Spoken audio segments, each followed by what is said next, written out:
नमस्कार, स्वागत है आपका सरोकार में। मैं हूं अमृता राय। आज सरोकार में बात लोक नायक जयप्रकाश नारायण की विरासत और उनके विचारों की प्रासंगिकता पर। 11 अक्टूबर को जेपी की 113वीं जयंती है और केंद्र में शासित बीजेपी आपातकाल का विरोध करने वाले लोकनायक की याद में लोकतंत्र रक्षा दिवस के रूप में इसे मना रही है। दिल्ली में हो रहे कार्यक्रम में मीसा के दौरान जेल गए लोगों को सम्मानित किया जा रहा है और बिहार में जेपी के पैतृक गांव सिताबदियारा में उनके सम्मान में कार्यक्रम आयोजित किए जा रहे हैं।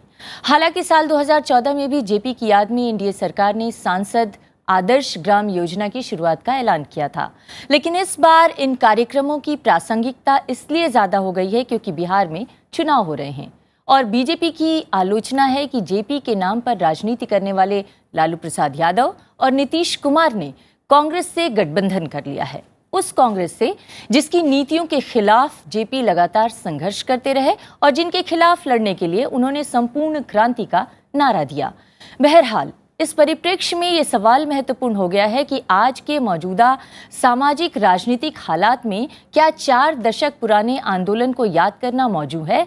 जेपी के विचार और विरासत क्या आज के हालात में किसी एक दल के धरोहर हो सकते हैं और क्या अलग अलग दौर में जेपी के बदलते विचारों से आज का नेतृत्व कोई सबक ले सकता है? तो चर्चा में आज इन्हीं मुद्दों पर करेंगे बात।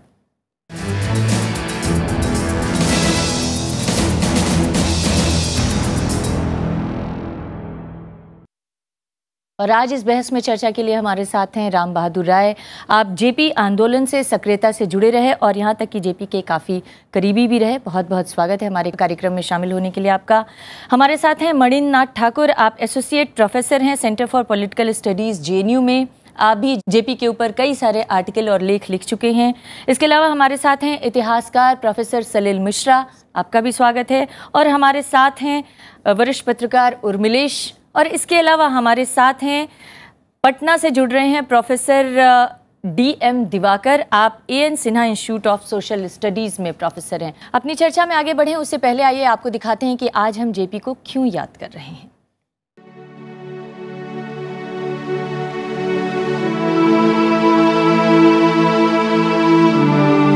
जयप्रकाश नारायण, जिन्हें कई रूपों में याद किया जाता है।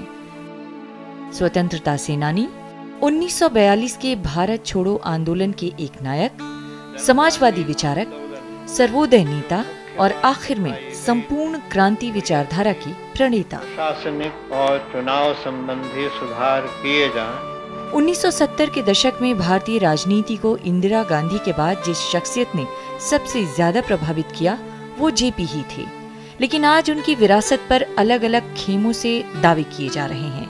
इसीलिए ये सवाल अहम हो उठा है कि क्या है जेपी की विरासत और वो आज कितनी प्रासंगिक है। जेपी की विचार यात्रा मोटे तौर पर 3 चरणों से होकर गुजरी। अपने मार्क्सवादी दौर में जेपी ने समाजवादी क्रांति के सपने सजोए। सर्वोदय के दौर में भूदान आंदोलन से लेकर खूंखार डाकुओं से आत्मसमर्पण कराने तक का उनका योगदान आजाद भारत के इतिहास में प्रमुखता से दर्ज है। और फिर आया संपूर्ण क्रांति का दौर, यानी 1970 के दशक में जब उनके नेतृत्व में चले आंदोलन ने केंद्र में सत्ता बदल दी। इस बीच जेपी मुख्यधारा से अलग चलने और अलोकप्रिय होने का जोखिम उठाते हुए भी कठोर सच बयान करने के लिए चर्चित रहे। नागालैंड से लेकर जम्मू कश्मीर तक की समस्याओं पर आम सियासी सोच से अलग हटकर बातें कहीं। लेकिन इन तमाम भूमिकाओं में उनका कौन सा योगदान है जिसने टिकाऊ प्रभाव छोड़ा? अपनी लंबी वैचारिक यात्रा और राजनीतिक सामाजिक कर्म से उन्होंने क्या विरासत बनाई जिसे आज प्रासंगिक कहा जाए? भारतीय समाज में आज भी इन सवालों पर बहस जारी है। कोशिश है जेपी के उन योगदानों को चिन्हित करने की जिन्हें चिरस्थायी समझा जाए। मणिन्द्र जी, अगर मैं अपनी चर्चा की शुरुआत आपसे करूं तो सवाल ये है कि आज के दौर में बार बार सत्ताधारी पार्टी ये कह रही है कि हम सेफ डेमोक्रेसी के तहत जेपी को याद करना चाहते हैं। असल में आज के दौर में उनकी विरासत को किस तरह से याद किया जाएगा और उनके विचारों की प्रासंगिकता किस रूप में आप देखते हैं? देखिए, 2 महत्वपूर्ण बातें हैं। मुझे लगता है कि जेपी को किसी पार्टी से बांधना संभव नहीं है। उसका एक कारण सबसे बड़ा यही है कि जेपी गांधी के बाद सबसे बड़े नेता थे जिन्होंने पार्टी लेस डेमोक्रेसी की बात की थी। ये अलग बात है कि ये बात आगे बढ़ नहीं पाई, कई कारण हो सकते हैं। और आज की तारीख में एक बार फिर से जिस तरीके से लोग पार्टी में बदल रहे हैं, एक दूसरी जगह जा रहे हैं, तो लगता है कि पार्टी लेस डेमोक्रेसी का जो कॉन्सेप्ट उनका था, वो पॉलिटिकल साइंटिस्ट लोग अभी उस पर काम करना चाहते हैं और अचानक से वो रेलिवेंट हो गया है। दूसरी बात मुझे लगता है कि जो JP as a political thinker, जो राजनीतिक चिंतक की तरह, अभी भी उनको लोगों ने उस पर बातचीत नहीं की है। ज़्यादातर लोग जयप्रकाश के बारे में जब बात करते हैं तो इमोशनल बातें करते हैं कि हम उनके साथ थे, उन्होंने ये आंदोलन किया, सब कुछ किया। लेकिन as a political thinker Jayaprakash में सबसे बड़ी खासियत थी कि गांधी के बाद वो पहले व्यक्ति थे जिसने बड़े पैमाने पे लोगों को मोबिलाइज़ किया। हिंदुस्तान में लोगों को मोबिलाइज़ करने का सूत्र क्या हो सकता है, ये जयप्रकाश के पास था और इसीलिए अब दोबारा उनके पास जाना चाहिए। यहाँ तक कि कम्युनिस्ट पार्टी के लोगों को उसके पास दोबारा जाना चाहिए और समझने की कोशिश करनी चाहिए। हालांकि उस वक्त कम्युनिस्ट पार्टी उनके साथ खड़ी थी इमरजेंसी एंटी इमरजेंसी के दरमियान, लेकिन अभी भी उनके विचारों पर पूरा मंथन नहीं हो पाया है। जो टोटल रिवॉल्यूशन का कॉन्सेप्ट था उनका, उसमें क्या परिवर्तन होना था, क्या क्या चीज़ें आर्थिक तौर पे बदलनी थी, राजनीतिक व्यवस्था में क्या चीज़ें बदलनी थी, उन चीज़ों पर दोबारा से मंथन के लिए समय आ गया है। लेकिन क्या आपको नहीं लगता कि जब उनसे पूछा गया था कि संपूर्ण क्रांति का आपका अर्थ क्या है, तो उन्होंने कोई बहुत ज़्यादा स्पष्टता उस पर नहीं दिखाई थी? उस वक्त समय नहीं था मेरे ख्याल से, अस्वस्थ चल रहे थे, आंदोलन चल रहा था, लोग लगातार उनसे मिलते थे। तो जो क्लू उन्होंने दिया था संपूर्ण क्रांति का, वो महत्वपूर्ण है। अब उसे दोबारा वहाँ से शुरू करने की ज़रूरत है। ये नहीं कि उन्होंने पूरा आर्टिकुलेट कर दिया था कि क्या संपूर्ण क्रांति होगा, लेकिन व्यवस्था परिवर्तन का जो दौर अब हमें देखना चाहिए हिंदुस्तान में, उसके लिए उन्होंने एक बेसिक फ्रेम खड़ा किया था। और व्यवस्था परिवर्तन से आपका क्या मतलब है? जैसे 3 चीज़ें जो महत्वपूर्ण हैं मॉडर्न डेमोक्रेसी में, एक तो पार्लियामेंट, प्रॉपर्टी और पार्टी। इन तीनों पे उन्होंने शक जाहिर किया था कि ये मेजोरिटेरियन डेमोक्रेसी हो जा रहा है, इसके अंदर पॉसिबिलिटीज़ हैं कि ये अथॉरिटेरियन हो जाए, जो उन्होंने देखा था उस वक्त। अभी फिर अडवाणी जी कह रहे थे कि इस डेमोक्रेसी के अंदर वो प्रॉब्लम हो सकता है कि अथॉरिटेरियन हो जाए। पार्टी सिस्टम उस वक्त जो हालात थे उसके, अभी आप देखिए क्या हो रहा है पार्टियों का। पार्टियां यहाँ तक हो गई हैं कि फैमिली प्रॉपर्टी हो गई, ये कॉर्पोरेट हाउसेज हैं। 3-4 लोगों को अपने रिलेटिव्स को टिकट देते हैं और बाकी टिकट बेचे जा रहे हैं। आप बिल्कुल पता नहीं लगा पाएंगे कौन किस पार्टी में किस वक्त है। लोग बदल रहे हैं लगातार, पार्टी कोई आइडियोलॉजी नहीं रह गया है। इन तमाम चीज़ों को देखकर यदि ऐसा लगता है कि जो रिप्रेजेंटेशन का थियरी था उस पर पुनः चिंतन की ज़रूरत है। और जो गांधी ने एक ओसनिक सर्कल की बात की थी, जिसे जेपी बार बार दोहराते थे कि गांधी के इस बात को लाने की फिर से ज़रूरत है। हिंदुस्तान के लिए पार्टी सिस्टम शायद उपयुक्त नहीं भी हो सकता है। लेकिन तो फिर अलग अलग दल जो क्लेम कर रहे हैं कि हमारे बीजेपी, एक तरफ ये है कि पार्टी लेस डेमोक्रेसी, लेकिन दूसरी तरफ ये है कि सभी पार्टियां क्लेम कर रही हैं। नहीं, मैं इस बात से पूरी तरह से सहमत हूं कि जेपी की एक खास विरासत है, उसको समझने की ज़रूरत है। और आज की कोई भी पॉलिटिकल पार्टी किसी जस्टिफिकेशन के साथ उसको क्लेम नहीं कर सकती है। बिल्कुल ही उनको हमें एक आलोचनात्मक, मेरे हिसाब से जयप्रकाश नारायण की राजनीति में एक खास तरह की दुविधा और खास तरह का डिलेमा था, जो कि हमें समझने की बहुत ज़रूरत है। लेकिन मैं ये जानना चाहती हूँ कि आप उनको राजनीतिक वैचारिकता के जनक मानते हैं, सामाजिक प्रयोगकर्ता मानते हैं, या फिर वो स्वतंत्रता सेनानी के रूप में उनको आइडेंटिफाई करना चाहते हैं? तीनों। उनकी राजनीति एक खास तरह का एक्सपेरिमेंट था और उस एक्सपेरिमेंट में क्या क्या दुविधाएं और क्या क्या डिलेमा है जिस पर आज हमें सोचने की जरूरत है। वो राष्ट्रीय आंदोलन की एक बहुत बड़ी विरासत थे। 1970 के दशक में कृपलानी के बाद वही एक नेता बचे हुए थे जिनके पास की राष्ट्रीय आंदोलन में मैस पॉलिटिक्स करने का बहुत बड़ा अनुभव था। तो वो राष्ट्रीय आंदोलन के नेता थे, वो एक बहुत बड़ा सोशल एक्सपेरिमेंट को रिप्रेजेंट कर रहे थे और 70 के दशक के वो सबसे बड़े मैस लीडर थे। अंततः डेमोक्रेसी का टेस्ट यही होता है कि मैस लीडर होना जरूरी, वो मैस लीडर थे। लेकिन उस पॉलिटिक्स में अपनी दुविधाएं हैं और उन पर भी हमें आज चर्चा और उन पर बहस करने की कौन सी बड़ी दुविधा इस समय आप? सबसे बड़ी दुविधा यह है कि जब आप मैस मूवमेंट को चलाते हैं, गांधी तो कंट्रोल करते थे और आप उसको पूरी तरह से कंट्रोल नहीं कर पाते हैं। और 20 साल के बाद, जैसा कि जेपीए मूवमेंट के बाद में हुआ, जब आइडेंटिटी पॉलिटिक्स जोर मारती है, तब फिर बड़े बड़े नेता जो होते हैं वो एक शेर की सवारी करते हैं। फिर वो अपना पॉलिटिक्स नहीं करते हैं, फिर शेर उनको जहां ले जाएगा वो ले जाएगा। और कभी कभी ये भी होता है कि फिर शेर खा भी जाता है। तो आजकल के हमारे सारे बड़े नेता जो बिहार के हैं वो अपने अपने शेर की सवारी कर रहे हैं। वो बहुत ज्यादा कॉन्फिडेंट नहीं है, वो क्या चाहते हैं वो तो जानते हैं, लेकिन किस तरह से करा जाएगा, वो डेवलपमेंट के डिस्कोर्स से होगा, वो आइडेंटिटी के डिस्कोर्स से होगा, वो उन्हें कुछ नहीं पता है। एक अजीब तरह की अनिश्चितता है। तो जेपी की राजनीति की जो उपलब्धियां हैं, लेकिन उस तरह की राजनीति को कैसे किया जाए, मैस मूवमेंट में कंट्रोल्स, डिसिप्लिन किस तरीके से इंट्रोड्यूस किया जाए, ये गांधी की पॉलिटिक्स की बहुत बड़ी विशेषता थी। और जेपी का जो अनुभव था राजनीति का 70 में, उसकी अगर सबसे बड़ी कमजोरी थी तो वो यही कमजोरी थी कि एक समय के बाद में लग रहा था कि ऐसी फोर्सेस को उन्होंने अनलीश कर दिया है बहुत सारी, जिस पर कि खुद उनका कंट्रोल नहीं है, और ये सबसे बड़ी एक समस्या थी। दुविधाओं की तरफ इशारा कर रहे हैं सलील मिश्रा। राम बहादुर जी, आप तो उनके साथ भी रहे, उनके साथ काम भी किए। मैं ये जानना चाहती हूँ कि दो इस समय दल हैं बिहार के चुनाव के दौरान, एक महागठबंधन है और दूसरा जो है एनडीए का गठबंधन है। एनडीए कह रहा है कि जेपी हमारे, क्योंकि 70 के दशक में उन्होंने जो हमारा साथ दिया इसलिए वो हमारे थे, और जो 60 के दशक में जो नारे दिए और जो विचार प्रस्तुत किए उसको लेकर महागठबंधन के नेता लालू यादव और नीतीश कुमार कहते हैं कि ये हमारे नेता थे। तो क्या वाकई आपको भी लगता है कि कुछ विचार में दुविधा थी, या उनके विचार में ज़्यादा लचीलापन था कि सब उनको अपना मानते हैं? जेपी प्रासंगिक हैं इसी अर्थ में कि उनको सब अपना मानते हैं। जेपी को किसी खास खांचे में नहीं ढाला जा सकता। अगर जेपी की पूरी ज़िंदगी को आप देखें तो उनका सतत वैचारिक विकास हुआ है, मार्क्सवाद से लेकर सर्वोदयवाद तक, और उसके बाद दल विहीन राजनीति से लेकर के दलीय राजनीति तक।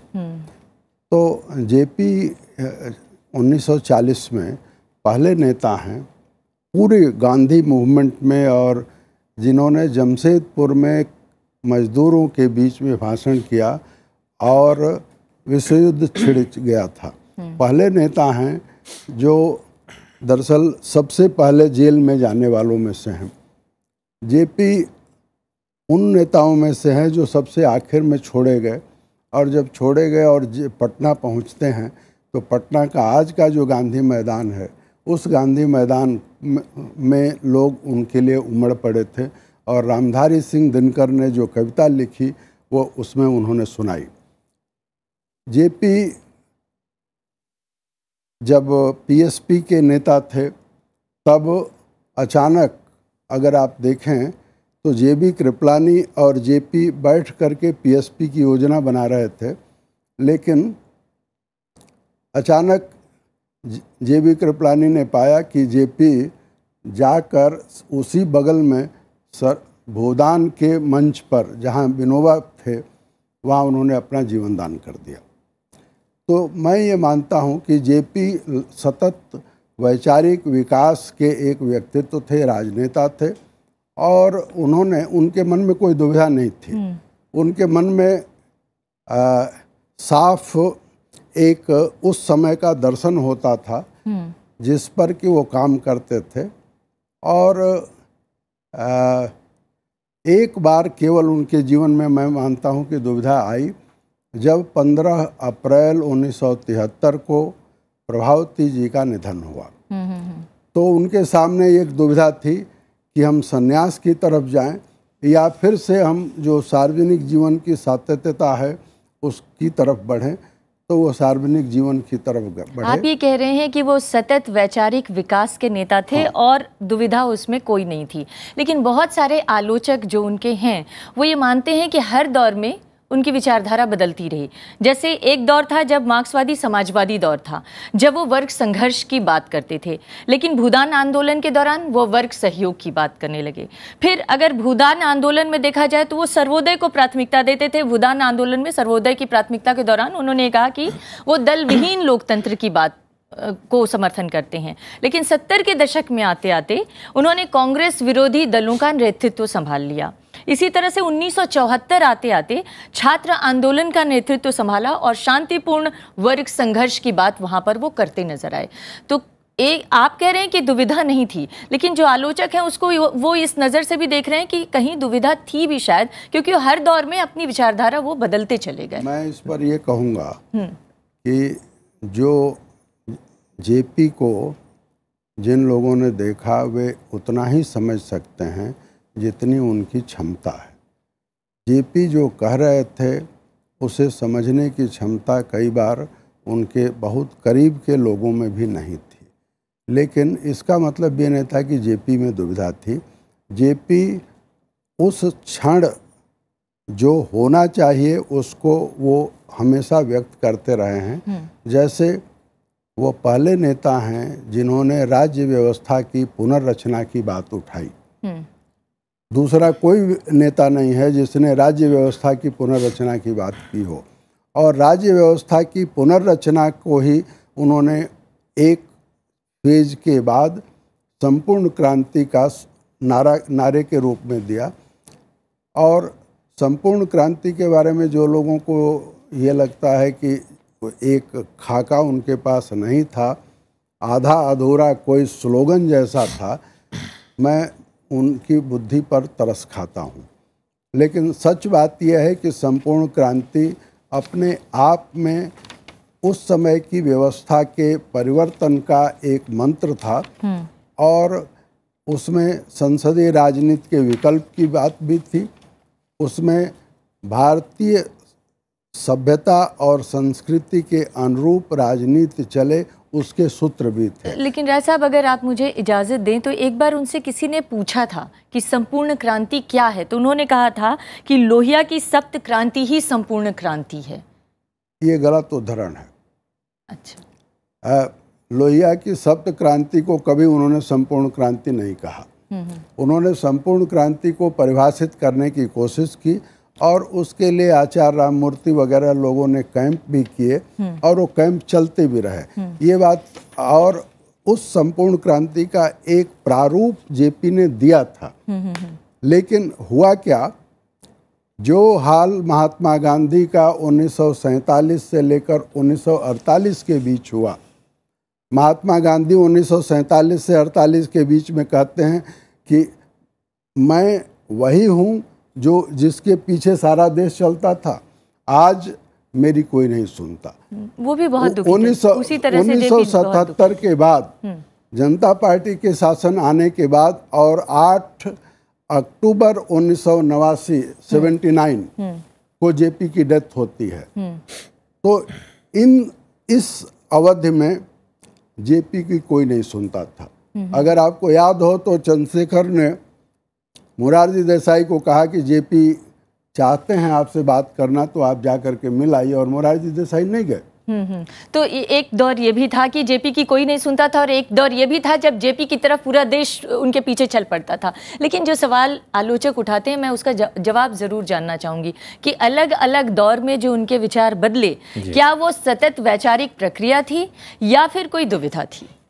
नहीं, देखिए, मैं समझता हूँ कि दुविधा और द्वंद्व ये कोई नकारात्मक शब्द नहीं है। बिल्कुल, बिल्कुल। मतलब राय साहब उसको चाहे जिस प्रकार ले रहे हों, लेकिन मैं प्रोफेसर सलील मिश्रा की बात से सहमत हूँ कि जेपी में लंबे समय से, आप हज़ारीबाग जेल की उनकी यात्रा, उस दौरान के उनके काम और आंदोलन में शामिल होना, आज़ादी की लड़ाई में बहुत महत्वपूर्ण ढंग से उनका बिल्कुल अग्रतम जो कतार थी आंदोलन की, उसमें रहना, फिर बाद के दिनों में एक ख़ास ढंग से उनकी लाइन ऑफ थिंकिंग में बदलाव आना, और उसके बाद नेहरू से भी बहुत सारे डिफरेंसेज रहे, आप जानती हैं। और इसके बाद उनका अचानक सक्रिय राजनीति से स्थगन, सर्वोदय की तरफ जाना, भूदान की तरफ जाना, फिर आंदोलन में आना, फिर लौटना, और संपूर्ण क्रांति फिर। देखिए, अगर हम बहुत उनके पूरे अतीत और उनके पूरे इतिहास पर जाएंगे तो शायद लंबा होगा, लेकिन मैं एक बात आपको याद दिलाऊं कि जिस वक्त छात्र आंदोलन बिहार में शुरू हुआ, उसके पहले गुजरात में आंदोलन चल रहा था। लेकिन आप ये देखिए कि बहुत दिलचस्प बात है कि जेपी जब छात्र आंदोलन एक मुकाम पर पहुंच चुका था, तब भी आंदोलन में शामिल नहीं थे, लेकिन लोग गए, उन्हें परसुएट किए, और 18 मार्च 1974 का वो बहुत ही विशाल प्रदर्शन जो छात्रों का हुआ, वो तब तक हो चुका था। लेकिन जेपी जिस तरह से छात्रों पर अत्याचार और लगातार उत्पीड़न हो रहा था, दमन हो रहा था, उस पर बिल्कुल शांत नहीं थे। उनके अंदर जरूर एक खलबली थी, एक द्वंद्व था कि ये क्या हो रहा है। जब छात्र गए तो उन्होंने एक्सेप्ट किया कि ठीक है हम आएंगे आपके साथ, हम लीड करेंगे, लेकिन 3 शर्तें हैं। और 29 मार्च 1974 को वो शामिल हुए आंदोलन में और आंदोलन का नेतृत्व करने की। उन्होंने 8 अप्रैल जी, लेकिन 29 मार्च को मीटिंग थी, इसलिए मैं वो डेट दे रहा हूँ। और तब जो है 3 उन्होंने शर्तें लगाई। हो सकता है डेट में सर इधर उधर हो फेरबदल, लेकिन जहां तक मुझे याद आया तो मैं एक शर्त ये थी कि शांतिपूर्ण रहना चाहिए आंदोलन। दूसरा था कि गैर पार्टी होना चाहिए, राजनीतिक दल से इसकी संबद्धता नहीं होनी चाहिए, और तीसरा था कि सभी लोग 1 साल का त्याग करें। ये 3 जो बुनियादी शर्तें उन्होंने रखी। राय साहब तो उस समय आंदोलन के साथ थे और हम लोग तो छात्र थे, बल्कि हम लोग बहुत कम उम्र अभी थी, इंटरमीडिएट वगैरह में पढ़ते थे। हम लोग तो उसकी आँच केवल फील कर रहे थे ईस्टर्न यूपी में। तो कुल मिलाकर हुआ ये था कि जेपी जो एक रिलक्टेंट रेडिकल कह सकती हैं आप, एक लंबे दौर में वो रहे, उससे अचानक का जो द्वंद्व और दुविधा राजनीतिक स्तर पर, बौद्धिक स्तर पर, वैचारिक स्तर पर उनकी थी, वो बीच बीच में उन अंतविरोधों का जैसे एक लगता था कि अंतविरोधों में भी एक लय है। अंतविरोध बुरी चीज नहीं है, दुविधा भी बुरी चीज नहीं है, द्वंद्व भी बुरा नहीं है। क्योंकि जब तक ये चीजें नहीं होंगी, आपका एक नए स्तर तक विकास या नए स्तर तक सोच लेकिन का क्या उछाल आज कैसे के होगा? राष्ट्रीय दल उन अंतर विरोधों में कोई नया लय ढूंढ पा रहे हैं? मैं दिवाकर जी आपसे जानना चाहूंगी कि इस समय बिहार में चुनाव हो रहे हैं और सभी राजनीतिक दल चाहते हैं कि जेपी को अपने पक्ष में, अपने पाले में दिखाया जाए, लेकिन क्या वो अंतर विरोधों में भी कोई लय ढूंढ पा रहे हैं, जिस लय की बात उर्मिलेश जी कर रहे हैं? देखिए, अभी तो वहाँ पर उर्मिलेश जी और राम बहादुर राय बैठे हुए हैं, वो इस बात को बेहतर बता पाएंगे, लेकिन मैं 2 बातों की ओर आपका इशारा करना चाहता हूँ। एक यह कि जब जेपी अंतिम समय में जब नज़रबंद से छूटे तो उन्होंने बिहार वासियों के नाम एक चिट्ठी लिखी, और वो चिट्ठी का जो सब हेडिंग है वो जयप्रकाश जी लिखते हैं कि ये देश की जनता और युवाओं के नाम भी है। और इसमें वो बहुत स्पष्ट शब्द में कहते हैं कि भारत में 4 प्रमुख समस्याएं हैं जिसको समझना और जिसको हल करना जरूरी है। भ्रष्टाचार, महंगाई, बेरोजगारी और शिक्षा के सवाल पर। और ये जो बिहार वासियों के नाम चिट्ठी लिखी है, उसमें बड़े साफ शब्दों में उन्होंने कहा है कि इसके समाधान के लिए जो राजनीति चाहिए वो अलग होगी, इस राजनीति से नहीं हो सकती। जो अर्थनीति चाहिए वो भी अलग होगी, और जो सामाजिक काम होंगे वो भी अलग होंगे। समाज बदलने की जो प्रक्रिया होगी वो भी अलग होगी। और वो लड़ाई के द्वारा जिस हल करने की जो बात कर रहे थे, उसमें जिस संपूर्ण क्रांति की बात आप लोग करते रहे कि कोई स्पष्टता नहीं थी, मुझे लगता है कि बिहार वासियों की चिट्ठी में बड़े स्पष्ट शब्दों में उन्होंने कहा है कि समाज और व्यक्ति में परिवर्तन यह सतत क्रांति की प्रक्रिया है, जहां ऊंचाई, विकास के ऊंचाई पर पहुंचने का है। दूसरी बात जो इसमें बहुत साफ थी, अगर हम आज जो लोग याद कर रहे हैं जेपी को, तो उन्हें शायद यह भी याद करना चाहिए, जो कहते हैं कि जेपी के हम विरासत हैं, तो उन्हें जवाब देना चाहिए भ्रष्टाचार के मुद्दों पर, चाहे वो व्यापम की बात हो, ललित गेट की बात हो, या उन्हें यदि लोकतंत्र बचाने की बात करते हैं तो उन्हें शायद यह याद रखना चाहिए कि पार्टी जितना महत्व का नहीं था कांग्रेस के साथ, उससे अधिक महत्व लोकतंत्र की रक्षा का था। और लोकतंत्र की रक्षा में जो सबसे महत्वपूर्ण बात थी, अगर इमरजेंसी लगी, इसको अगर याद रखें 26 जून को, तो उसमें बहुत साफ शब्द में यह समझने की आवश्यकता है कि राज्यसभा को निरस्त करके इमरजेंसी लागू की गई थी। उसके बाद पूरे देश में जितने बार अध्यादेश लगाए गए, सिर्फ एक बार ऐसा मौका आया है जब भूमि अधिग्रहण कानून में तब्दील लाने के लिए जो अध्यादेश लाए गए, उस अध्यादेश में राज्यसभा को निरस्त करके लगाया गया था। अध्यादेश पहले भी आते रहे हैं, लेकिन राज्यसभा को निरस्त करके अध्यादेश यह मात्र दूसरी बार है पूरे भारत आपने कई सारी बातें कही हैं। तो मैं अगर 1-2 बातों को पॉइंट आउट करूं, लोकतंत्र की दिवाकर जी मैं जरा इसको तवज्जो देना चाहता हूं। जिस लोकतंत्र की रक्षा के लिए लोग चाहते हैं कि जेपी के विरासत को संभालें, वो लोकतंत्र के बचाने के लिए जेपी आपातकाल का विरोध किए थे। और आज जो उस लोकतंत्र को निगल के भूमि अधिग्रहण कानून में अध्यादेश लाना चाहते हैं, वो जेपी के विरासत को कैसे सेलिब्रेट कर सकते हैं? मैं इसे नहीं मानता। वहां पर में बड़ा साफ दिखता है कि उन्हें लोकतंत्र के प्रति, जहां एक तरफ पार्लियामेंट में नतमस्तक होके जाते हैं, मतलब आप ये कह रहे हैं कि लोकतंत्र को खतरा किससे है? सवाल आप ये उठा रहे हैं कि लोकतंत्र को खतरा किससे है? मुझे लगता है कि दो बातें। एक तो उर्मिला जी की बात को मैं पिकअप करना चाहूँगा कि जो दुविधा वाली बात है, जयप्रकाश हम थोड़ा वैचारिकता से आगे निकले, मौजूदा परिस्थिति के हिसाब से भी बात करें, राजनीतिक परिस्थिति जो है उसके हिसाब से भी। मुझे लगता है कि जो मुद्दे उनके सामने थे वो आज भी उतने हैं ज्वलंत हैं। और जितनी भी पॉलिटिकल पार्टियां उन चीज़ों को अपने लिए जयप्रकाश को ओढ़ना चाहते हैं, उनमें से किसी के पास ये गट्स नहीं है कि वो जयप्रकाश के विचारों को लेकर आगे चल सके, चाहे वो लालू जी हो या मुलायम जी हो या बीजेपी हो। क्योंकि इन सब लोगों ने अब जयप्रकाश को भी एक सिंबल के रूप में क्रिएट करने का प्रयास किया है। मॉन्यूमेंटाइज कहते हैं इसको, बड़े बड़े नेताओं को मॉन्यूमेंटाइज कर दें। जब मॉन्यूमेंटाइज करते हैं उनके विचार मर जाते हैं, उनके विचारों पर कोई विमर्श नहीं होता है, वो मूर्तियां लग जाती हैं सब जगह। ये हिंदुस्तान में तो बड़े नेताओं के स्मारक और मॉन्यूमेंट बन रहे हैं, लेकिन उनके विचारों को जितनी संजीदगी से समझने और आगे बढ़ाने की ज़रूरत है, उस पर शायद उतना गौर नहीं किया जा रहा है। एक ब्रेक के लिए रुकेंगे और ब्रेक के बाद लौटेंगे तो अपनी चर्चा में यहाँ पर मौजूद छात्र छात्राओं को भी शामिल करेंगे। ब्रेक के लिए रुकते हैं।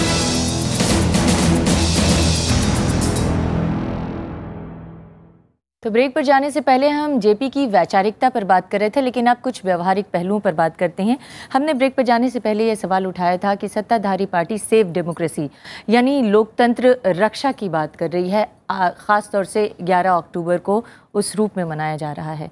लेकिन आज डेमोक्रेसी को ख़तरा किससे है, किस तरह का ख़तरा है, और उससे क्या सभी पार्टियों को एक साथ मिलकर लड़ने की ज़रूरत है या कोई एक पार्टी दूसरी पार्टी से लड़कर इसको बचा सकती है? सबसे पहले जेपी ही हैं जिन्होंने लोकतंत्र की रक्षा का सवाल उठाया और 70 के आसपास उठाया। जो सवाल उस समय प्रासंगिक था वो आज भी है। लोकतंत्र खतरे में कहिए या लोकतंत्र से खतरा अगर किसी को है या किससे लोकतंत्र को खतरा है, तो कुल यह है कि दल जिस तरह से चल रहे हैं उसमें सुधार होना चाहिए। चुनाव प्रणाली जैसी बन गई है उसमें सुधार होना चाहिए, राजनीतिक सुधार होना चाहिए। ये तीन बातें जेपी उठाते रहे हैं। और आज अगर आप देखें, चुनाव सुधार की बात के लिए उन्होंने बीएम तारकुंडे कमेटी बनाई थी, उसी तरह से राजनीतिक सुधार के लिए उन्होंने दल प्रणाली के अंदर सुधार की बात उठाई थी। तो मेरा ये कहना है कि आज अगर तीन बातें हों, राजनीतिक सुधार हो, दल प्रणाली में सुधार हो और चुनाव सुधार हो, तो लोकतंत्र जैसा आज लोग चाहते हैं वैसा मजबूत होगा। समाज के अंदर से ये बार बार आवाज़ें उठ रही हैं, व्यवस्था के अंदर से बार बार आवाज़ें उठ रही हैं, लेकिन जो उसको बदलने की जिनको ज़रूरत है वो उसको बदलने के लिए बिल्कुल तैयार नहीं है। चुनाव सुधार की बात आज से नहीं हो रही, काफ़ी दिनों से चलती चली आ रही है, लेकिन ऐसा लगता है कि वो सिर्फ और सिर्फ मेंटल एक्सरसाइज बन के रह गया है। देखिए अमृता जी, बात यह है कि जयप्रकाश नारायण जी का समय हो चाहे आज का समय हो, मुझे ऐसा लगता है कि हम सुधार की बातें तो बहुत करते हैं, लेकिन कथनी और करनी का जो भेद है हमारे समाज में इतना गहरा है कि उसको देखकर लगता है कि दुनिया के अगर पैमाने पर आप देखें तो बहुत आश्चर्य होता है इस देश को देखकर और अपने समाज को देखकर और नेताओं की बातों को देखकर। दुनिया के अनेक, खासकर यूरोप में ऐसे देश हैं जहां राजा रानी है, अभी भी महाराजा है महारानी है, लेकिन वहां पार्लियामेंट फंक्शन करती है और उनकी पार्लियामेंट और उनकी जो डेमोक्रेसी है वो जमीन पर है। हमारे यहाँ इतने खूबसूरत ढंग का संविधान है, इतना शानदार ढंग से लोकतंत्र का ढांचा बना है, लेकिन हमारे यहाँ राजा रानी भी नहीं है, एक कंसिस्टेंट डेमोक्रेसी का फ्रेमवर्क है। लेकिन दिलचस्प बात यह है कि हमारे यहाँ कागज पर डेमोक्रेसी ज़्यादा है, ज़मीन पर कम। तो ये जो भेद है वो क्यों है? पहला तो एक सवाल मेरा यह है। दूसरी बात कि जेपी ने जो बातें कही थी लोकतांत्रिक सुधार के लिए, बहुत सारी चीज़ों के लिए कमेटियाँ बनी थीं, लेकिन उनका हस्र क्या हुआ? इसका मतलब साफ है कि राजनीतिक जो एक इच्छा शक्ति है और जो पूरा एक फ्रेमवर्क है, बदलने की जो प्रक्रिया है वो नहीं इनिशिएट की गई थी उस वक्त भी। ये कारण था। और कहीं ना कहीं एक दृष्टि का भी संकट था। तीसरी बात, आज अगर आप देखिए, बदलने की प्रक्रिया उस समय इनिशिएट नहीं की गई, नहीं हुई। केवल एक कमेटियां बना देने से बातें नहीं बनती हैं। कमेटियां तो आज भी बनी हैं और उसके बाद भी बनी हैं और अभी भी बनेंगी। देखिए, हमारे देश में आर्थिक सुधार तो हो गया, लेकिन जब कभी राजनीतिक सुधार की बात होती है सारे दल एक हो जाते हैं। कोई तैयार नहीं है अपने देश में कि राजनीतिक सुधार हो, इलेक्टोरल रिफॉर्म्स हो, कोई तैयार नहीं है। और कुल मिलाकर मुझे माफ कीजिएगा कहने के लिए कि यह देश और इस देश का लोकतंत्र चंद बड़े कारपोरेट, कुछ बड़े सियासतदानों के परिवार, उन सबका एक समुच्चय अगर बनता है, पूरा एक समूह बनता है, तो ले देकर बड़े ब्यूरोक्रेट्स के साथ वही चला रहे हैं। आप इसको तो इस डेमोक्रेसी में जनता की भागीदारी उस तरह से नहीं बन पा रही। जैसे यूरोप, मैं बार बार कह रहा हूं कि आप यूरोप के उन देशों को भी जाकर देखिए जो हमारे जैसा संविधान नहीं रखते। और यही कारण था कि डॉक्टर अंबेडकर ने संविधान सुपुर्द करते समय कहा था कि अगर इस देश में समावेशी विकास की तरफ उनका इशारा था कि अगर आर्थिक तौर पे गैर बराबरी जो है, सामाजिक तौर पे जो गैर बराबरी है, इसको एड्रेस नहीं किया गया तो हम अपने लोकतंत्र को और अपने संविधान को शायद नहीं बचा पाएंगे और आज़ादी खतरे में पड़ जाएगी, लोकतंत्र खतरे में पड़ जाएगा। इस तरह का उनका संबोधन था। तो मुझे लगता है कि आज हम उसी मुकाम पर खड़े हैं।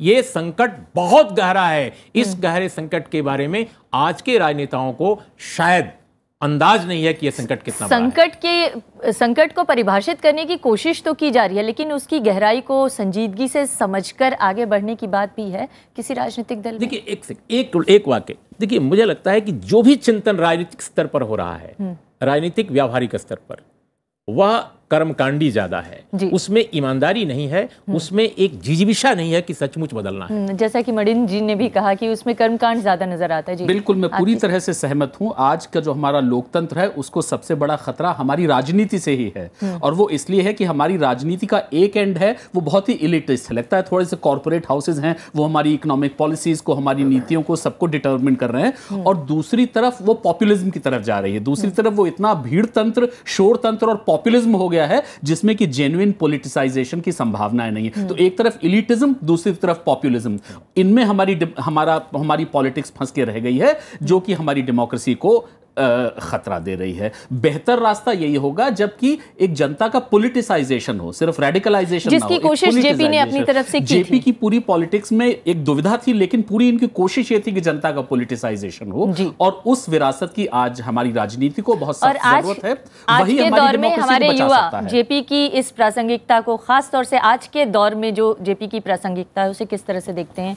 मैं चाहती हूँ सवाल। जी सर, मेरा सवाल एक छोटे से कमेंट से मैं ये करूँगा सर, कि जो पर्सनालिटी कल्ट्स और पर्सनालिटी पॉलिटिक्स का जो दौर है, ट्रेंड है, जो कि अभी कुछ दिनों में इनफैक्ट बीजेपी के आने के बाद से जो ज़्यादा दिख रहा है, सरदार पटेल से लेके फिर सुभाष और फिर अभी जेपी, ये बहुत ही ख़तरनाक है। एक यूथ के तौर पे मैं यही कहना चाहूँगा, क्योंकि हम इन सब को एक हम कलेक्टिवली देखते हैं कि कोई इसे किस पार्टी से एसोसिएट करके नहीं। सर, सवाल मेरा ये है कि अगर आज जेपी होते तो उनके वो क्या सोचते?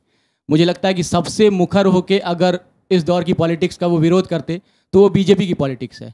जी मडिन जी, आप जवाब देना चाहेंगे? मुझे लगता है कि बिल्कुल सही बात आपने कही कि जो राजनीति अभी चल रही है, जिस तरीके से पार्टियां जनरली काम कर रही हैं, और कौन बड़ा कौन छोटा है तो डिपेंड करता है कि कब कितना वो कर पाते हैं। सब लोग ऐसे कर, सारी पार्टियाँ ऐसे कर रही हैं कि आइडेंटिटीज़ को, मुद्दे को वो प्रायोरिटाइज कर रहे हैं डेवलपमेंट के मुद्दे पर। और डेवलपमेंट क्या है, वहाँ मुझे लगता है कि जयप्रकाश और गांधी जैसे लोग शायद एक बात को नहीं समझ पाए कि कैपिटल का अपना एक लॉजिक होता है, और उस लॉजिक को यदि आप ब्रेक करना चाह रहे हैं तो कैपिटल को ब्रेक करना पड़ेगा। अभी ये हो रहा है, जो भी चल रहा है, मुझे लगता है कि कॉर्पोरेट हाउसेज, जैसा आपने कहा कि कॉर्पोरेट हाउसेज ने पॉलिटिक्स को कंट्रोल कर लिया है। ये बात अब सब लोग समझ रहे हैं। आप टेलीविज़न मीडिया की बात करें, आप देखें बच्चा कहेगा अच्छा ये टेलीविज़न, ये तो उसके हाथ का है, ये उसके हाथ का है, ये इसलिए ऐसा कह रहा है कि वो किसी और का है। तो मुझे लगता है ये जो कॉर्पोरेटाइजेशन था, इसके खिलाफ जयप्रकाश खड़े हो पाते कि नहीं, ये मुझे पता नहीं है, क्योंकि ये दोनों ही, गांधी और जयप्रकाश, दोनों ही किसी स्तर पर इस बात को शायद ठीक से समझ नहीं पा रहे थे। गांधी 1950 के बाद अपनी भाषा बदलने लगे थे, उस 1925 के बाद अपनी भाषा बदलने लगे थे, वो कैपिटल वर्ड पहली बार यूज़ करने लगे थे। लेकिन जयप्रकाश जी आखिर तक प्रॉब्ली उस बात को समझ नहीं पाए, और जिसका ये परिणाम हुआ है कि चाहे कोई भी पार्टियाँ हों, चाहे जो भी पार्टी हो, सब के सब कॉरपोरेट हाउसेस के कंट्रोल में। बेसिकली युवा ये जानना चाहता है राम बहादुर जी, क्योंकि आप उनको अच्छे से जानते थे, इसलिए मैं पूछना चाहती हूँ, आपसे जवाब लेना चाहती हूँ। ये अथॉरिटेरियन गवर्नमेंट के खिलाफ जेपी का ये पूरा मूवमेंट था। आज के दौर में अगर जेपी रहते तो किसका हाथ पकड़ कर चलते, किसका साथ देते? जेपी क्या करते ये जेपी ही तय कर सकते थे। हम ये आदिल की बात से सहमत नहीं हैं, क्योंकि जेपी के जीवन को अगर देखेंगे तो उन्होंने जिसको गलत समझा उसके खिलाफ खड़े हुए, और वो कांग्रेस के खिलाफ इसलिए खड़े हुए क्योंकि कांग्रेस ने या कांग्रेस की नेता इंदिरा गांधी ने 1 नवंबर 1974 को उनका अपमान किया, और जेपी को कांग्रेस के नेता ही ले आए थे सोखोदेरा से इंदिरा गांधी से मिलवाने के लिए, और ये कह करके ले आए थे कि बिहार की विधानसभा जो है वो भंग करने के लिए इंदिरा गांधी तैयार हो जाएंगे। लेकिन इंदिरा गांधी ने कहा कि जेपी आप जरा कुछ देश के बारे में भी सोचिए, और तब जेपी ने कहा कि हिंदू मैंने पूरे ज़िंदगी में देश के सिवा और किया क्या। तो ये आदिल जो कह रहे हैं अथॉरिटेरियन की पहले तो आप परिभाषा जानिए। आज की जिसके लिए आप अथॉरिटेरियनिज्म की बात कर रहे हैं वो डेमोक्रेट है, और लोकतांत्रिक तरीक़ों से लोकतांत्रिक ढंग से वो आदमी सरकार चला रहा है, इसलिए उसकी तुलना इंदिरा गांधी की तानाशाही से करना मैं समझता हूं कि ये जेपी का भी अपमान है। लेकिन क्या उस समय चुनी हुई सरकार नहीं थी इंदिरा गांधी की? चुनी हुई सरकार थी, लेकिन उसने तानाशाही थोप दी थी इमरजेंसी के रूप में। हाँ, तो यहाँ पे जो उस समय में जेपी आंदोलन के दौर के नेता रहे लालकृष्ण आडवाणी इसी पार्टी के हैं। उन्होंने अभी कुछ दिन पहले क्या इंटरव्यू दिया था, आपको शायद याद होगा, अगर ना याद हो तो मैं आपको दोहराना चाहूंगी। मुझे याद है, I don't have confidence if it cannot be happen again, यानी emergency cannot be happen again। तो ये लालकृष्ण आडवाणी गलत साबित हुए हैं, क्योंकि पहली बात तो ये है कि आज हमारा जो कॉन्स्टिट्यूशन है, लोग भूल जाते हैं इस बात को कि मोरारजी भाई के आने के बाद जो कॉन्स्टिट्यूशन में सुधार हुआ, शायद 44वां संविधान संशोधन है, उस संविधान संशोधन ने ये व्यवस्था की है जिसमें इमरजेंसी लगाई ही नहीं जा सकती जी, और अगर इमरजेंसी नहीं लगाई जा सकती तो इंदिरा गांधी की तानाशाही को दोबारा हम इस देश में नहीं देख पाएंगे। और इसलिए इसका संकट नहीं है। प्रधानमंत्री के पद पर चाहे जो भी होगा वो एक तानाशाह नहीं बन सकता इस देश में। जी, अगला सवाल ले लेते हैं। जेपी तानाशाही के खिलाफ आंदोलन करते थे, और फिर क्या आज फिर देश में तानाशाही नहीं हो रही? क्या हमें उसके खिलाफ लड़ना चाहिए? सवाल तो वही हो गया। देखिए, अगर तानाशाही इस देश में है तो जरूर उसके खिलाफ लड़ना चाहिए। पॉलिटिक्स के बारे में बात कर रहा हूँ मैं, जैसे बीफ बैन और मतलब इमरजेंसी की ही ये तानाशाही नहीं है, ये एक कम्युनलिज्म हो सकता है, ये तनाव पैदा करने वाली कोशिश हो सकती है, और उसमें से अगर कोई पार्टी उसका समर्थन कर रही है तो मैं ये ज़रूर कहूँगा कि ये रास्ता तानाशाही का हो सकता है। असल में संकट क्या है, देखिए कि तानाशाही जब हम कहते हैं तो और संविधान से उसको केवल जोड़ते हैं कि संविधान में पहले एक अनुच्छेद था अब वो नहीं है, ये ठीक है, टेक्निकल जो बात है वो राय साहब की बिल्कुल सही है, लेकिन यह प्रश्न तानाशाही का टेक्निकल नहीं है, बिल्कुल ये राजनीतिक सवाल है, ये आर्थिक सवाल है, ये वैचारिक सवाल है। और तानाशाही की जो बीज हैं हमारे समाज में वो संविधान में तो नहीं है, ठीक है, अमेंडमेंट हो गया मोरारजी भाई के समय, लेकिन हमारे समाज में हैं तानाशाही के जो एलिमेंट्स हैं, और वो गांव में दिखाई देते हैं, वो कस्बे में भी दिखाई देते हैं, वो शहर में, राजधानी में, और यहाँ तक कि हमारी पूरी राजनीतिक संरचना और आर्थिक संरचना में आज दिखाई दे रहे हैं। अब सवाल है, आपने जो उदाहरण भी कुछ दिए, मैं कहता हूं कि भाई कोई किसी समाज में किसको क्या खाना है, क्या पहनना है, किससे शादी करनी है, किससे नहीं करनी है, क्या पढ़ना है, क्या नहीं पढ़ना है, क्या सिनेमा देखना है, क्या नहीं देखना है, क्या डेमोक्रेसी में सरकारें तय करेंगी, संगठन तय करेंगे, कोई पार्टियां तय करेंगी? तो ये जो चीज़ें हैं वो बताती हैं कि हमारे समाज में तानाशाही जो गांव स्तर पर है, एक दलित को आप जिस तरह गांव में बिहेव करते हैं, कस्बे में बिहेव करते हैं, थाने पे बिहेव करते हैं, जिस तरह से आचरण करते हैं, वो कहीं ना कहीं हमारे ऊपर तक है। और वो जब तक हमारे समाज का, जिसकी डेमोक्रेटाइजेशन की बात अभी सलील कह रहे थे, जब तक वो चीज नहीं आती तब तक मैं नहीं समझता कि गांधी हो या भगत सिंह हो, तानाशाही के बजाय असहिष्णुता, बढ़ती असहिष्णुता ही करार दिया जाए तो बेहतर होगा। लेकिन आगे के सवाल ले लेते हैं इसके बाद। नमस्कार, मैंने आप सबको ध्यानपूर्वक सुना और उसे सोचने समझने के बाद एक प्रश्न बहुत महत्वपूर्ण हो गया है कि अगर हमारी लोकसभा सही से काम नहीं कर रही है तो क्यों ना उसे डिसॉल्व करके प्रेसिडेंशियल रूल लाया जाए। वो और बहुत ही खतरनाक ये सजेशन होगा। हालांकि मैं जानता हूं कि आपके मन में कोई ऐसी भाव नहीं है जो डेमोक्रेसी के खिलाफ है। देखिए, हमारी पार्लियामेंट जो है वह एक बड़ी राजनीतिक प्रक्रिया जो थी स्वाधीनता आंदोलन के दौरान, उसकी देन है। ये कोई महज एक कागज के टुकड़े पर एक कानून से बना मामला नहीं है, एक राजनीतिक प्रक्रिया का हिस्सा है। और हमारी पार्लियामेंट के 3 हिस्से हैं, आप जानती हैं, लोकसभा है, राज्यसभा है, स्वयं प्रेसिडेंट ऑफ इंडिया वो भी पार्लियामेंट और हमारे पास हमेशा ये विकल्प है कि अगर एक सरकार ठीक नहीं काम कर रही है, हम उसको बदल के नई सरकार ले आ सकते हैं। ये विकल्प डेमोक्रेसी में ज्यादा बेहतर है। अगला सवाल मेरा सवाल ये है कि जेपी की विचारधारा के कारण ही जितने विपक्ष के दल थे वो उभर के आए थे, लेकिन आज के सिनेरियो में हम देख रहे हैं कि वही उनके अगेंस्ट जा रहे हैं। तो ऐसे में जेपी की विचारधारा का फ्यूचर क्या रह जाता है? मरीन जी, जेपी के विचारधारा का फ्यूचर इसलिए है कि वो लोग उसके खिलाफ जा रहे हैं। क्योंकि वो लोग उसके खिलाफ जा रहे हैं तो अब मैं श्योर हूँ कि जो यंग जनरेशन है वो वापस जेपी के पास लौटना चाहते हैं, जेपी से पूछना चाहते हैं कि आप क्या करेंगे इस मुकाम पे। क्योंकि आपके पास जो रिसोर्स हैं जिनको आप अप्रोच करेंगे अपने काम के लिए, वो जेपी और गांधी जैसे लोग ही हैं।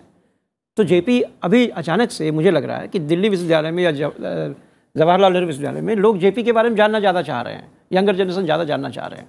तो इसीलिए उसका रेलिवेंस हमेशा ही रहता है, हमेशा रहेगा। और ख़ास तौर पर इसलिए कि जो जेपी का लिफाफा खुला था उससे लालू और मुलायम जैसे लोग निकले हैं, जिससे लोगों को डिसल्यूजनमेंट हो रहा है। उनको लग रहा है ये क्या है, लिफाफे के अंदर कुछ और चीज़ें रह गई हैं क्या, उसको देखने की ज़रूरत होगी।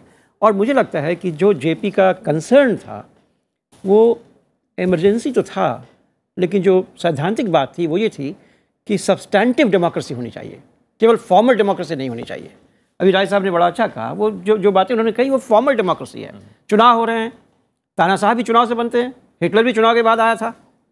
सब्सटैंटिव डेमोक्रेसी है कि नहीं है, फैमिलीज़ में डेमोक्रेसी है कि नहीं है, यूनिवर्सिटीज़ में डेमोक्रेसी है कि नहीं है। आप देखिए यूनिवर्सिटीज़ में, सारे यूनिवर्सिटीज़ में हिंदुस्तान के इलेक्टोरल पॉलिटिक्स खत्म हो गया। लिंडो कमीशन आया और उसके बाद सब खत्म हो गया।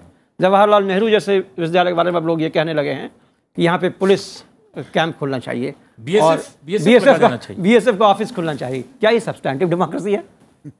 ये डेमोक्रेटिक स्पेस जो हमारा है, जहाँ हम डिफर करने का राइट है हमारे पास, जो डायलॉग करने का हमारे पास राइट है, यदि वो खत्म हो जाएगा, यदि हमारा डिफरेंस को एक्सेप्ट करना खत्म हो जाएगा, यदि हमारा जो प्लूरैलिटी है, जो विभिन्नता है हमारे समाज में, वो खत्म हो जाएगा। असहमति के अधिकार का नारा भी जेपी की तरफ से आया। क्या वो असहमति के अधिकार का नारा आज उतना मौजूद रह गया? मतलब आज के दौर में असहमति की बात कोई करने के लिए उस तरह से बोल सकता है? असहमति के अधिकार को मैं मानवाधिकार का बहुत ही बेसिक जो एक पहलू है वो मानता हूं। और मुझे तो लगता है इन दिनों असहमत होने को ऐसा लगता है कि देशद्रोही मान लेना जैसा लग गया है। जैसे आप देशद्रोही, अगर आप हमारी बात से सहमत नहीं है आप देशद्रोही हैं। अगर आप इस तरह के मांस को खाने की बात कर रहे हैं, आप बताइए, इस चुनाव में बिहार के एक अजीब बात है, जेपी की धरती पर क्या हो रहा है। सेहत की बात नहीं उठ रही है, शिक्षा की बात नहीं उठ रही है, महंगाई की बात नहीं उठ रही है, भ्रष्टाचार की भी बात नहीं उठ रही है। आज ही के अखबार में मैं देख रहा हूं, पिछले 5 दिन के अखबारों में सारे देश के बड़े सियासतदान, राज्य की बात छोड़िए, देश के शीर्षस्थ नेता मांस की बात कर रहे हैं चुनाव में, करोड़ों लोगों के चुनाव में। ये क्या बात है? ये क्या जेपी की विरासत कह सकते हैं? लोकतांत्रिक विमर्श कह सकते हैं? जी, लोकतांत्रिक विमर्श में मैं एक बार दिवाकर जी के पास से नहीं, मैं एक बात इसमें कहना चाहता हूं कि हाँ, उर्मिला जी जो कह रहे हैं वो राजनीतिक दल जो बोल रहे हैं वही पूरा समाज बोल रहा है, ये मत माने। असहमति का अधिकार समाज में है, लेकिन समाज थोड़ा डर रहा है। वो नहीं, समाज में डर पैदा हो गया है। केवल दल दलों के अंदर से जो आवाज उठ रही है उसी को आप लोकतंत्र का पर्याय नहीं मान सकते।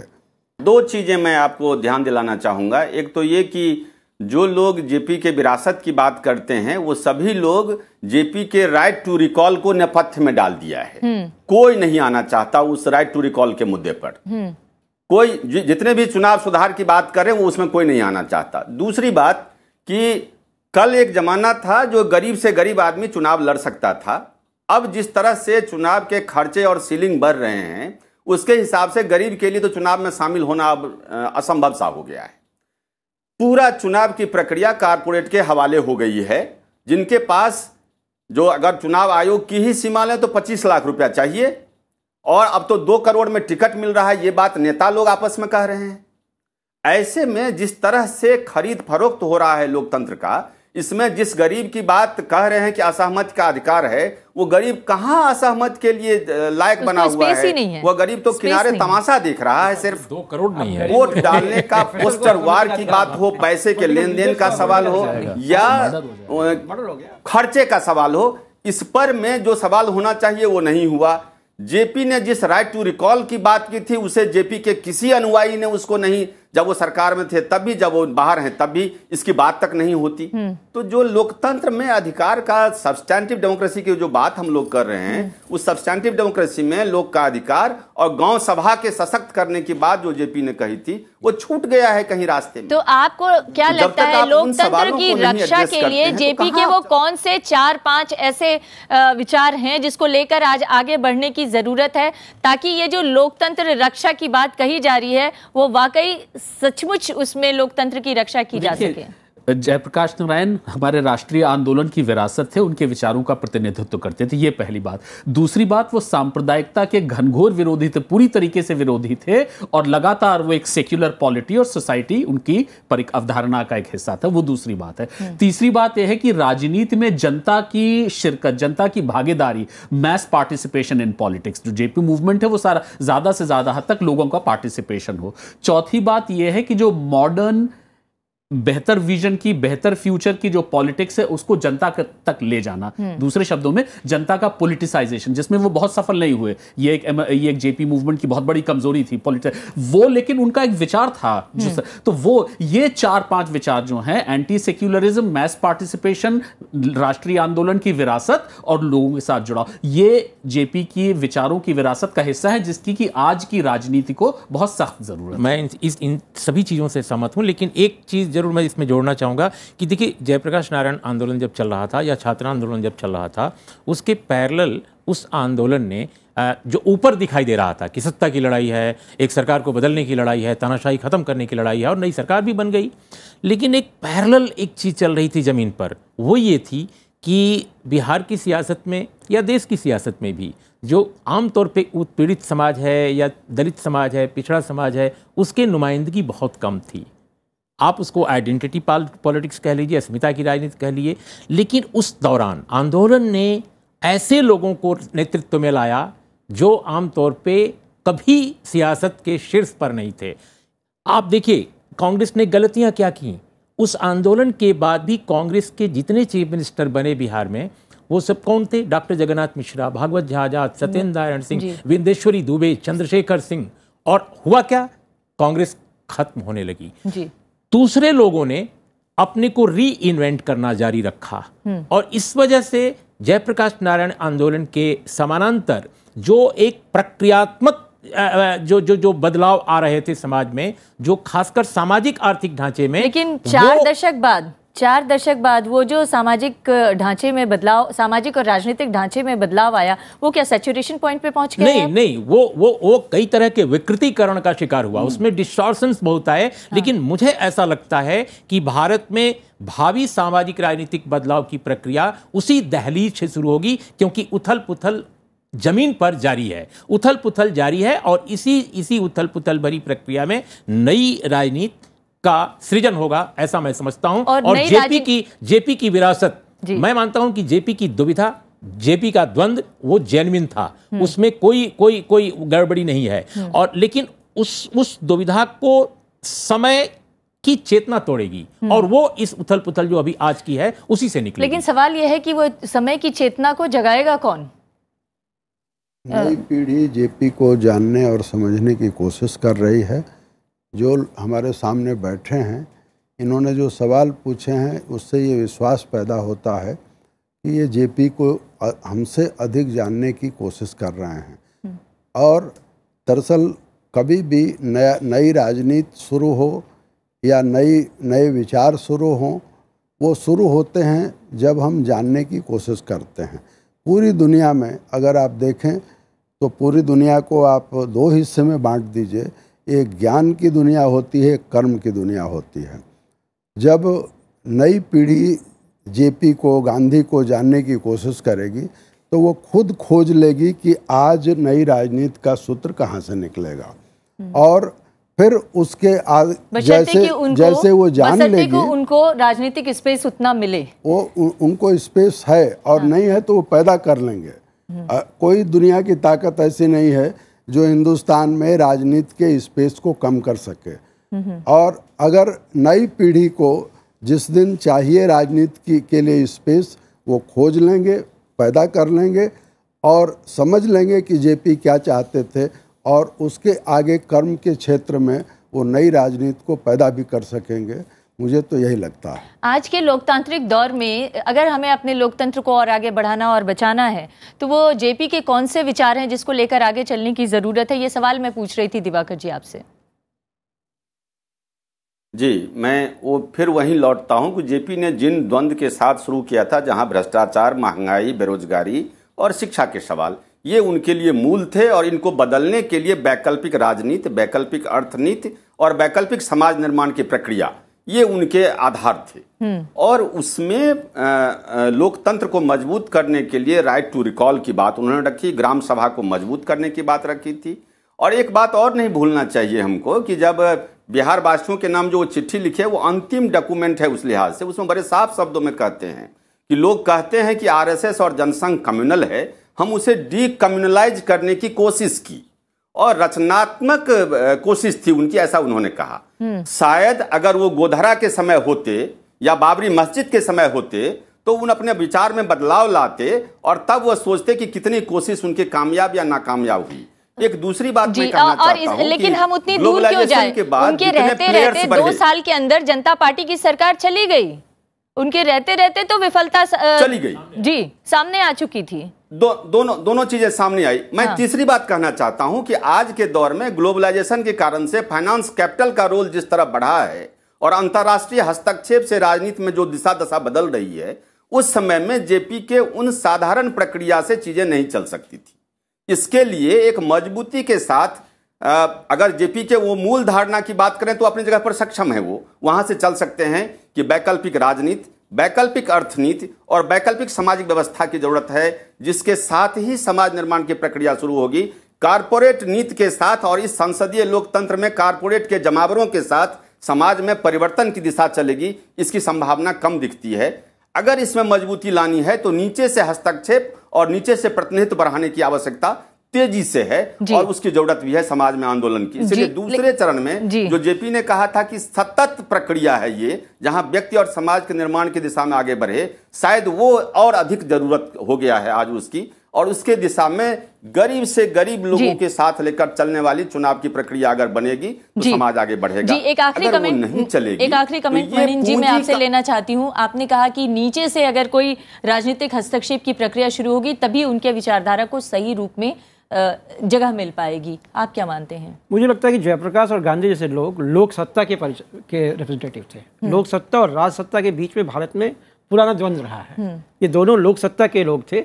यदि लोक सत्ता को फिर से कोई स्टैब्लिश करने वाला व्यक्ति आ जाए, लोक सत्ता लोगों के साथ संवाद से शुरू हो, तो मुझे लगता है ये कंट्रोल हो सकता है। मतलब राजनीति में लोगों की भागीदारी से ही जेपी के विचारों को आगे बढ़ाया जा सकता है। सिर्फ स्मारक और सिर्फ उनकी याद में कुछ नारे देकर इसको आगे, या जेपी के विचारों को या जेपी को याद करने की बात जो भी कही जा रही है वो सिर्फ सुपरफिशियल बात ही हो सकती है। बहुत बहुत चार पंक्तियां मैं सुनाना चाहूंगा दिनकर की जयप्रकाश के लिए। है जयप्रकाश वह नाम जिसे इतिहास समादर देता है, बढ़ के जिसके पद चिन्हों को उर पर अंकित कर लेता है। तो जो राय साहब कह रहे थे कि वो कंटिन्यूअस ट्रांसफॉर्मेशन का फेज था उनके लिए और हमेशा नई नई चीज़ें कर रहे थे। इस फेज में भी उसी क्रिएटिविटी की ज़रूरत है जी। तो हमें उम्मीद है कि समाज और जिन राजनीति की सतत प्रक्रिया की आप लोग बात कर रहे हैं वहाँ से कहीं ना कहीं कोई क्रिएटिविटी उभरेगी और जो जेपी के विचारधारा को आगे लेकर चलेगी। फिलहाल के लिए बहुत बहुत शुक्रिया, नमस्कार।